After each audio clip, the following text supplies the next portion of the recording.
All right, for more on this story, we are now being joined by Lester Munson, a senior fellow at National Security Institute in Washington, D.C. Thank you so much for joining us on WION. Welcome back. While Kamala Harris has lashed out at President Donald Trump, her opponents, notably the former president and his running mate, J.D. Vance, are questioning her record during the last 4 years in the White House as vice president, notably regarding immigration issues and the border. What are your thoughts on that? Well, the Republican campaign, I think, sees an opportunity to highlight the difference between where the Biden-Harris administration has been on immigration and what the Democrats' nominee Kamala Harris is saying about immigration now. For the first 3.5 years of the Biden-Harris administration, the U.S. had a very lax policy along the border with Mexico. A number of immigrants came in over the border illegally. Millions of them.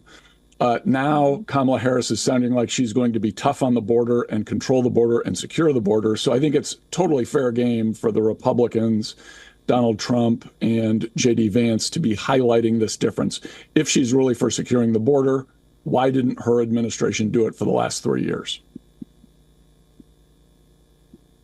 Right. And why not now? And what about her other challenges as an incumbent, like economy and jobs, which are top of mind for many voters? She laid out an economic plan that even her staunchest supporters were a little concerned about. Yeah, to be totally frank, as much as she's gotten good reviews for the convention, and Democrats are very excited about her candidacy, there's no doubt about that, her economic plan really doesn't make much sense. She's effectively calling for price controls on groceries, which won't work. There's almost no economists in the world who would tell you that's a good idea. It's very likely to drive up inflation, which has been a big problem during the Biden administration.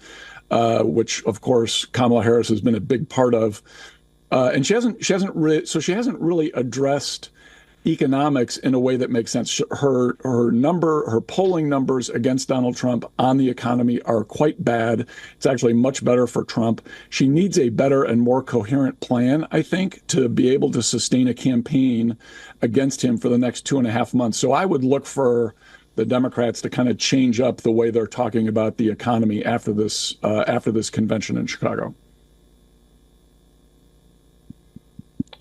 Right, and we'll have to see. Ultimately, is she going to give a press conference? Is she going to give a sit-down interview? Anything like that, where we understand where she's standing on many policies. It was a pleasure talking to you. Thank you so much for coming on WION, Lester. Thank you. For latest news, download the WION app and subscribe to our YouTube channel.